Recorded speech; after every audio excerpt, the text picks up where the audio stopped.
Të jesh prind i një fëmije me nevoja të veçanta paraqet një sfidë të vazhdueshme, si në aspektin psikologjik ashtu dhe në atë fizik. Përballja e përditshme me vështirësitë e shumta e bën këtë rrugtim edhe më të rënd kur mungon infrastruktura e nevojshme. Në Kërqov është themeluar shoqata Shpresë, e cila synon të krijojë një rrjet bashkëpunimi dhe mbështetje mes prindërve të fëmijëve me nevoja të veçanta. Od strana na dържавата овие се маргинализирана група на граѓани, а најголемиот терет го носат родителите на децата и нивното цело семејство, заедно, комплет, сите го носат.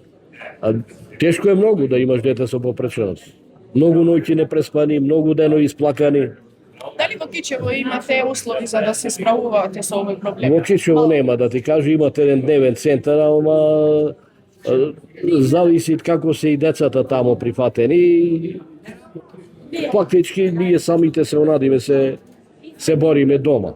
Me prindrit në Kërqov qëndroi psikologja Amela Memish Apostolovska, autore dy librave që trajtojnë autizmin dhe sfidat që e shoqërojnë atë.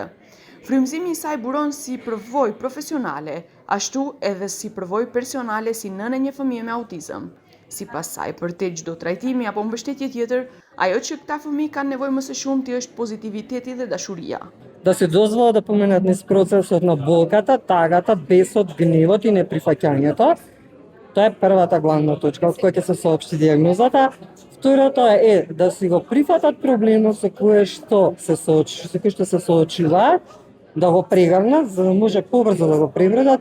И третиот е да сватат дека тие не се казнати, туку тие се едни благословени кои што тоа дете ќе ги научи на многу напредни работи за кои што би кажала типичните луѓе се уште не може да го развија. Тоа е емпатијата, љубовта и искреност. Viteve të fundit është shënuar rritje e numrit të fëmijëve me autizëm në vend, duke shtuar nevojën për mbështetje më të madhe institucionale dhe ndërgjegjësim shoqëror. Edhe pse shkenca ka avancuar, autizmi mbetet një çrregullim kompleks me faktorë të shumë ndikues, çka e bën edhe më të domosdoshme për krahjen e vazhdueshme për këta fëmijë dhe familjet e tyre.